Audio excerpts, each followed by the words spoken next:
Hello बच्चों, आज की जो हमारा पाठ है द्वादश पाठ है अर्थात 12वीं पाठ, जिसका नाम है कर्णस्य दानवीरता। कर्णस्य दानवीरता का मतलब होता है कर्ण की दानवीरता। तो आज हम इस पाठ के महत्वपूर्ण बिंदुओं को भी देखेंगे और अंत में कुछ प्रश्नों को भी हम देखने वाले हैं। ठीक है, प्रस्तुत पाठ कर्णस्य दानवीरता जो है ये भास रचित कर्णभार नामक रूपक से संकलित है। तो यहां से सवाल आने वाले हैं। ठीक है, इस रूपक की कथा महाभारत से ली गई है। तो ये भी ध्यान देना कि महाभारत से ली गई है, जो भास रचित के द्वारा लिखी गई है। महाभारत की लड़ाई में क्या होता है कि कुंती पुत्र जो है कर्ण, कौन थे कुंती पुत्र, ये भी प्रश्न पूछे जाएंगे। तो कर्ण ने कौरव पक्ष की ओर से युद्ध किया था। ये बच्चे ध्यान में देंगे कि महाभारत की लड़ाई कौरवों में और पांडवों में हुई थी, जिसमें जो कुंती पुत्र जो कर्ण थे वो कौरव पक्ष की ओर से लड़ाई किए थे। यह अन्य देश का राजा थे। ठीक है ना, ये भी ध्यान में रखना कि वो कहाँ के राजा थे, अन्य देश का राजा इनको बनाया गया था।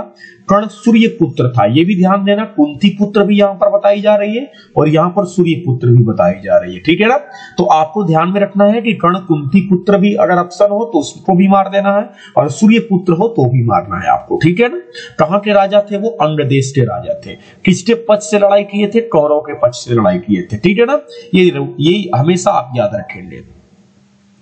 आगे क्या है कि कर्ण का जो जन्म हुआ था वो कवच एवं कुंडल के साथ हुआ था। ये वेरी वेरी इंपॉर्टेंट पॉइंट है कि जो कर्ण थे उनका जो जन्म हुआ था कवच एवं कुंडल के साथ हुआ था। ठीक है ना, कवच कुंडल उनके जो थे रक्षक थे, यानी जब तक से यहाँ पर मैंने लिखा भी है कि कवच कुंडल के रहते उसे कोई, यानी कि उन्हें कोई मार नहीं सकता था। यानी कि हम कह सकते हैं कि हाँ, कवच कुंडल जो थे उनके रक्षक थे, क्योंकि जब तक से उनके शरीर पर कवच कुंडल होता था उन्हें कोई मार नहीं सकता था। ये आपको ध्यान में रखना है। ठीक है, अर्जुन जो थे, अब अर्जुन की बात करते हैं।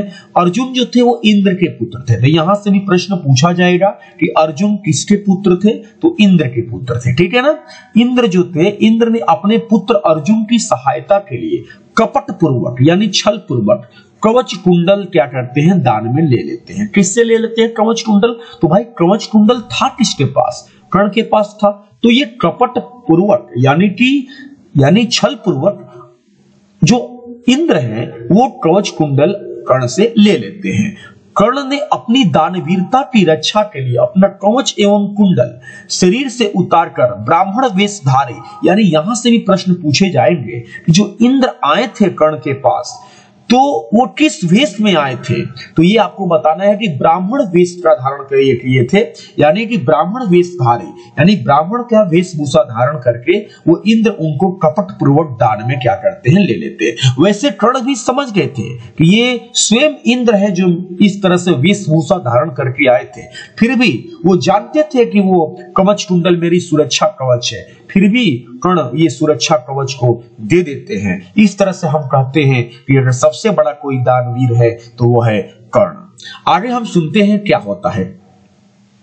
यहां से बहुत सारे पॉइंट्स बनेंगे बच्चे और यहीं से सारे आपको एमसीक्यू प्रश्न पूछे जाएंगे। यहां पर ध्यान देना, जब आप अपने किताबों को पढ़ते हैं तो यहां पर किताबों में शक्र का मतलब बताया गया है इंद्र को। तो आप बार बार देखेंगे किताबों में शक्र शब्द आएगा तो इसका मतलब होता है बच्चे इंद्र। ठीक है ना, इंद्र कर्ण से कहते क्या है, महतराम भिक्षा याचे। यहां से भी प्रश्न पूछा जाएगा कि महतराम भिक्षा याचे कौन बोला है, तो ये इंद्र बोला है। किससे बोले हैं, कर्ण से बोले हैं। आखिर में इसका मतलब क्या होता है, इसका मतलब होता है कि मैं बहुत बड़ी भिक्षा मांगता हूं। यानी कि जो इंद्र आते हैं कर्ण के पास और किस वेश में आते हैं ये भी हमने बता दिया है कि ब्राह्मण का वेश धारण करके आते हैं और बोलते हैं महतराम भिक्षा याचे, यानी मैं बहुत बड़ी भिक्षा मांगता हूं। तो इस पर कर्ण कहते हैं, इंद्र से कहते क्या है, भवंत महमेव नमस्करोमि, यानी मैं आपको नमस्कार करता हूं, आप बोलिए। कर्ण कहते हैं, पहली बार बोलते हैं कर्ण कि ले लीजिए, हमारे पास हजारों गायें हैं, आप गायें ले लीजिए। तो फिर कहते हैं इंद्र बार बार क्या कहते हैं, ये ध्यान देना है, निच्छामी निच्छामी, यानी कर्ण कहते हैं कि अगर आप हमसे भिक्षा मांगने आए हैं तो हमारे पास हजारों गायें हैं, आप ले लीजिए। तो इस बात पर इंद्र कहते हैं निच्छामी निच्छामी, यानी नहीं चाहिए नहीं चाहिए। फिर दूसरी बार कर्ण कहते हैं अच्छा मेरे पास हजारों घोड़े हैं, ये ले लीजिए। फिर इंद्र कहते हैं नेच्छामि नेच्छामि, यानी नहीं चाहिए नहीं चाहिए। तीसरी बार फिर रण कहते हैं कि हाथियों का अनेक समूह है मेरे पास, ये भी ले लीजिए। फिर बार बार यही बोलते हैं नेच्छामि नेच्छामि। चौथी बार बोलते हैं क्या कर्ण, जरूरत से अधिक सोना है मेरे पास, ले लीजिए आपको जितना लेना है। तो भी बोल कहते हैं कि नेच्छामि नेच्छामि, यानी कि अंत में वो क्या करते हैं, बार बार इंद्र बोलते हैं, जो भी वो कर्ण बोलते हैं वो कहते हैं नहीं हमें ये सब चीजें नहीं चाहिए। तब जाकर अंत में क्या करते हैं कर्ण, अपना कवच कुंडल उनको दान में दे देते हैं। इस तरह से हम जानते हैं कि कवच कुंडल जो कर्ण थे उनके प्राणों की, उनकी जब तक से कर्ण कवच एवं कुंडल था उनको कोई मार नहीं सकता था, फिर भी कर्ण ने कवच कुंडल को इंद्र को दान में दे देते हैं। तो इससे बड़ा दानवीर कौन हो सकता है, इसलिए कहा गया है कि सबसे बड़ा दानवीर जो थे वो कर्ण थे। ये पाठ में आपको यही बताई गई है। आगे हम देखेंगे कवच कुंडल जब उतार रहे थे तो कर्ण से कौन कहता है, क्या कहता है, तो जो शल्यराज होते हैं, जो कर्ण के सारथी होते हैं, यानी कि जब इंद्र को देने के लिए कवच एवं कुंडल कर्ण अपने शरीर से उतारते हैं तो कर्ण से कहते कौन है, कौन कहता है, शल्यराज कहते हैं। जो सारथी होते हैं कर्ण का वो कहते हैं न दातव्यम न दातव्यम, इसका मतलब मत दीजिए मत दीजिए। तो ये प्रश्न याद रखेंगे बच्चे कि जब कर्ण कवच एवं कुंडल उतार रहे होते हैं तो कौन कहता है, रोकता है कर्ण को कि मत दीजिए मत दीजिए। तो ये याद रखना शल्यराज कहते हैं जो कर्ण के सारथी होते हैं। कर्ण उनको समझाते हैं कि शल्यराज मत रोको, क्योंकि अब देखिए कर्ण उनको किस तरह से समझाते हैं। कहते हैं शिक्षा क्षयम गच्छति काल पर्यात, समय बीत जाने पर शिक्षा जो होती है वो नष्ट हो जाती है। सुबुद्ध मूला निपतंती पादपा, मजबूत जड़ों वाले वृक्ष भी एक समय क्या हो जाते हैं, धराशायी हो जाते हैं। जलम जल स्थान गतम च सुस्यति, हुतम च दत्तम च तथैव तिष्ठति, तस्मात् गृहम तावत् निकृत्य ददाति। यानी शल्यराज को कर्ण समझाते हैं, कहते हैं कि देखो शल्यराज, समय बीतने पर शिक्षा क्या हो जाती है, नष्ट हो जाती है, और मजबूत जड़ों वाले वृक्ष भी एक दिन क्या हो जाते हैं, धराशायी हो जाते हैं। एक स्थान से दूसरे स्थान अर्थात नदी तालाबों में गया हुआ जल भी एक दिन क्या हो जाता है, सूख जाता है। लेकिन किया गया हवन, दान रूपी पुण्य, ये सब सदा क्या रहते हैं, स्थिर रहते हैं। कौन कहता है ये सारी बातें, ये सारी बातें कर्ण समझाते हैं। किसको, शल्यराज को। जब शल्यराज उनको रोकते हैं कि आप ये कवच कुंडल दान में मत दीजिए, उस समय कर्ण इनको समझाते हैं।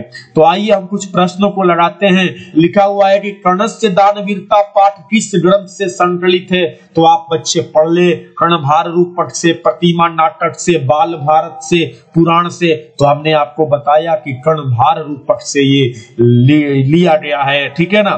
दूसरा प्रश्न ये है कि कर्णस्य दानवीरता पाठ कुतः संकलित, तो ये कहां से संकलित है, तो ये महाभारतात कर्णभार रूपक से, हमने ऊपर भी पहले आपको बताया।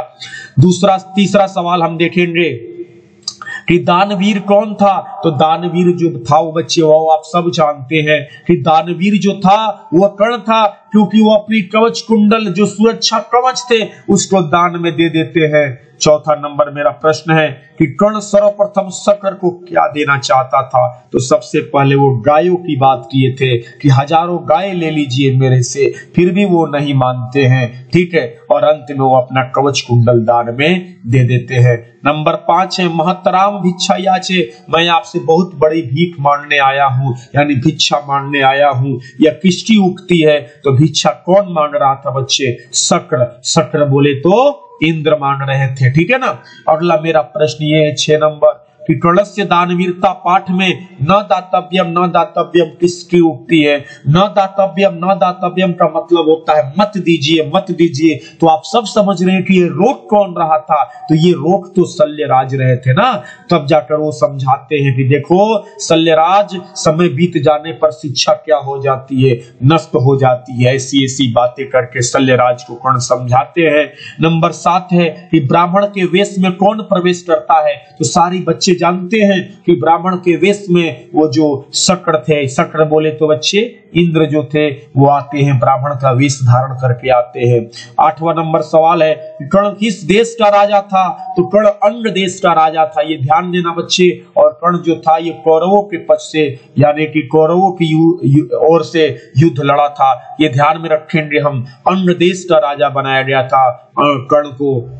नंबर 9 है, कर्ण के पास भिक्षा मांगने कौन आए थे? विष्णु, ब्रह्मा, इंद्र, महेश। सारे बच्चे जानते हैं कि इंद्र आए थे, ठीक है ना। 10 नंबर मेरा प्रश्न ये है कि शक्र से कर्ण ने छल पूर्वक क्या ले लिया? यहाँ पर 1 मिनट, शक्र ने, ठीक है ना, शक्र ने कर्ण से छल पूर्वक क्या ले लिया?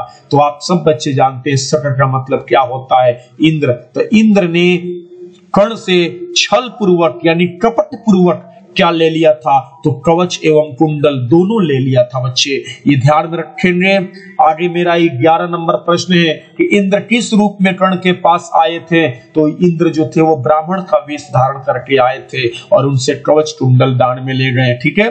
12 नंबर प्रश्न है, भवन्तुमहमेव नमस्करोमि, मैं आपको नमस्कार करता हूं, यह किसका कहना है, किसका कथन है? तो ये आप सब बच्चे जानते हैं कि यह जो कथन कर्ण का है। जब ब्राह्मण का वेश धारण करके इंद्र आते हैं कर्ण के पास तो ये बातें कर्ण कहते हैं, भवन्तुमहमेव नमस्करोमि, मैं आपको नमस्कार करता हूं। नंबर 13 नंबर सवाल है, कर्ण शक्र को चौथी बार क्या देना चाहा? तो चौथी बार में अत्यधिक आवश्यकता से अत्यधिक सोना देने की बात कहे थे, लेकिन फिर भी ये नेच्छामी बार बार बोलते थे, ठीक है ना। और अंत में ये कवच कुंडल दान में दे देते हैं। नेच्छामी किसने बार बार कहा? मैंने अभी थोड़ी देर पहले बोला बच्चे कि शक्र ने कहा था, अर्थात इंद्र ने कहा था कि नेच्छामी, ठीक है।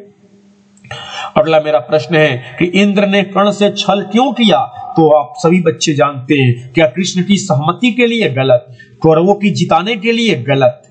अर्जुन की सहायता के लिए? जी हाँ, ये सही है कि अर्जुन की सहायता के लिए उन्होंने ऐसा किया था, क्योंकि अर्जुन जो थे वो कृष्ण के पुत्र थे, जो थे इंद्र के जो थे वो पुत्र थे बच्चे। ये सभी बच्चे आपको मैंने थ्योरी में पढ़ाया कि जो अर्जुन थे वो इंद्र के पुत्र थे और इंद्र जो थे अर्जुन की सहायता के लिए ही कर्ण से छल पूर्वक कवच एवं कुंडल दान में ले लेते हैं, ठीक है।